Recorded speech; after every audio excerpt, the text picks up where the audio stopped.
Buenas, ¿cómo están? Les saluda su tutora y en esta ocasión nos encontramos virtualmente con hidrología. Se entiende por hidrología que es la ciencia que se dedica al estudio de la distribución espacial y temporal y las propiedades del agua presentes en la atmósfera y en la corteza terrestre. Esto incluye las precipitaciones, la escorrentía, la humedad del suelo, la evotranspiración y el equilibrio de las masas glaciares. Y también se cumple un ciclo hidrológico, que es un proceso que describe la ubicación y el movimiento del agua en nuestro planeta, que es un proceso continuo que se da siempre.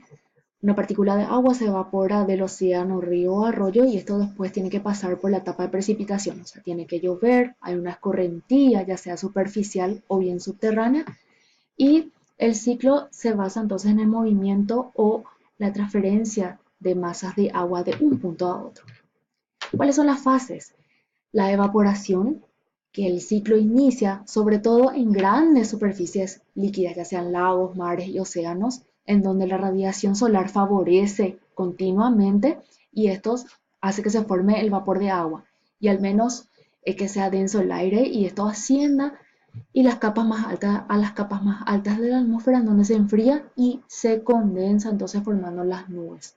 La evaporación entonces necesita de mucho sol para que suceda esto. Y la precipitación ya es cuando la condensación de las partículas de agua que forman las nubes alcanzan un tamaño superior de 0,1 milímetros, comenzando a formarse las gotas que caen por gravedad dando lugar a la lluvia, ya sea también en forma de granizo o de nieve. También es una forma de precipitación.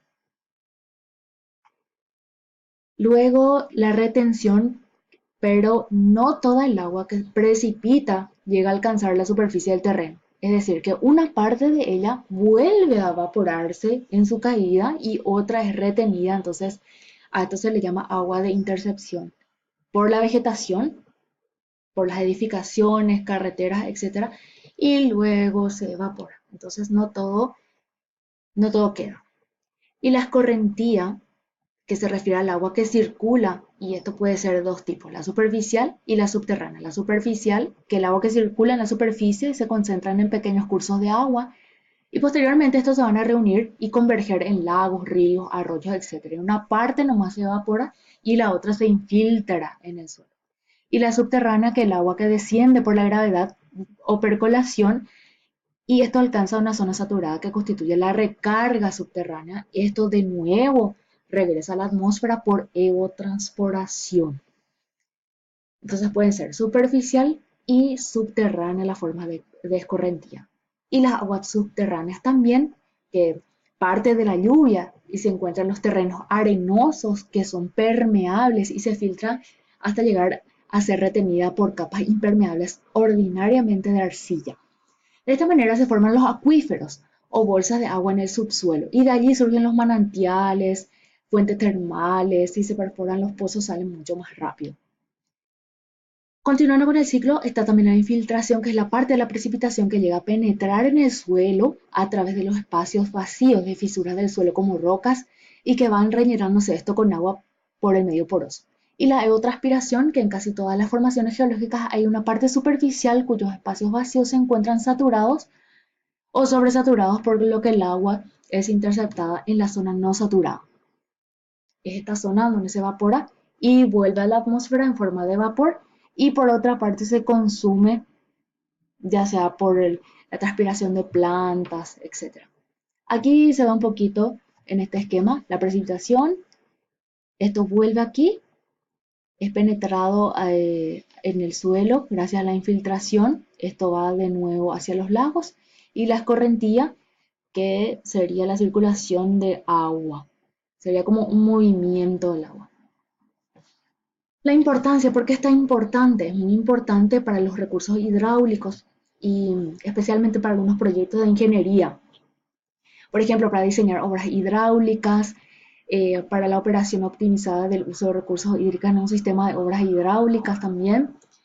Y el conocimiento de esto, de un río o de un arroyo, debe ser previo para establecer, eh, en caso de que haya eventos meteorológicos intensos y externos, hay que conocer entonces primeramente de cómo reacciona ante una lluvia o demás para hacer una construcción de gran escala, como por ejemplo un puente o un edificio. Debemos conocer el terreno previo para hacer alguna obra. Bueno, ¿en qué se divide la hidrología? Se divide en cualitativa, que esto describe los procesos, como por ejemplo la determinación de formas y la formación de un banco de arena de un río, por ejemplo. La siguiente división es la hidrométrica, que aquí se hace medición de variables hidrológicas y el trabajo de campo, donde el uso adecuado de los instrumentos de medición para la selección de locales, por ejemplo, en donde pueden hacer efectuadas esas mediciones correctas para la interpretación de resultados, que es bastante fundamental para recaudar información. La cuantitativa, que se centra en la distribución temporal de los recursos hídricos en una cuenca hidrográfica, y la de tiempo real, que aquí eh, se hace el uso de sensores en puntos estratégicos de una cuenca que transmite una información a una central de operaciones. Entonces también esto es bastante fundamental para apoyar la toma de decisiones. Y por último, la forestal, en donde consiste primordialmente en el estudio hidrológico para determinar la circulación del agua entre la tierra y la atmósfera y los montes, bosques y demás áreas naturales. A través de esta pequeña ilustración vamos a tratar de entender un poco estos términos utilizados en hidrología. Cuando ocurre la precipitación, el agua se devuelve a la superficie, entonces es absorbida gracias a la vegetación. Se puede infiltrar, ocurre una infiltración también a través del suelo poroso y que esto muchas veces deja pasar el agua hacia el acuífero.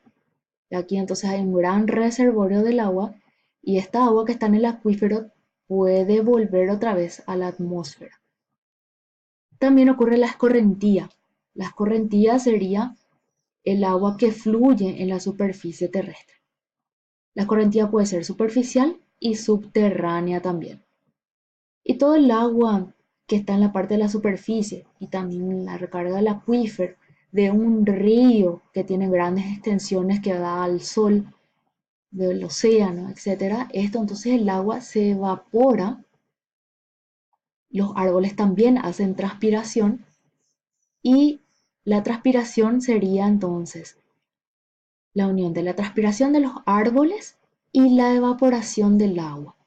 La transpiración de los árboles también sabemos que es en forma de vapor de agua. Y esa unión entre la transpiración, ya sea vegetal, y la evaporación del agua de la superficie terrestre, es la unión de la evapotranspiración. Y en este esquema se ve el ciclo hidrológico de cómo cumple esta función cíclica constantemente a través de la evaporación de grandes extensiones de masas de agua. Esto se evapora, se condensa también a través de la transpiración de los seres vivos, de la vegetación, de ríos y suelos, va todo para las nubes, estas se condensan y en algún momento tiene que llover. Se precipita esto y cae de nuevo el agua que se evaporó y esto hace una infiltración, entra a través del suelo poroso. Esto puede distribuir hacia un agua subterránea, hacia un depósito de agua que puede ser un acuífero. Y también ocurre aquí una escorrentía. Vuelve todo esto y tiene que caer a un cauce. Si no es absorbido, va hacia un cauce. Y así se cumple sucesivamente este ciclo. Y por último, recalcando un poquito sobre la evapotranspiración, que es la unión de la transpiración con la evaporación. Transpiración vegetal, que esto va a depender de la cobertura boscosa que tengamos, de la cantidad de vegetación, de la densidad que tengamos, de la profundidad de sus raíces y el tipo de raíz también, porque de esto va a depender si es que se retiene el agua, si hay cierta cantidad de materia orgánica.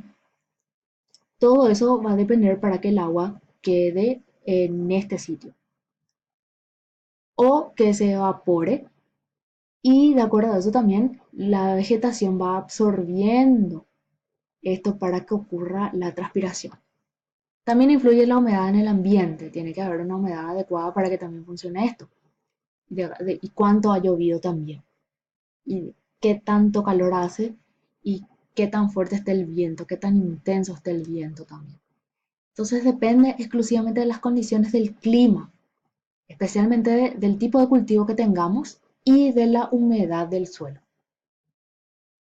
Porque como dijimos, la evapotranspiración es la unión de la transpiración vegetal y de los seres vivos, y la evaporación, que sería del agua que en algún momento cayó.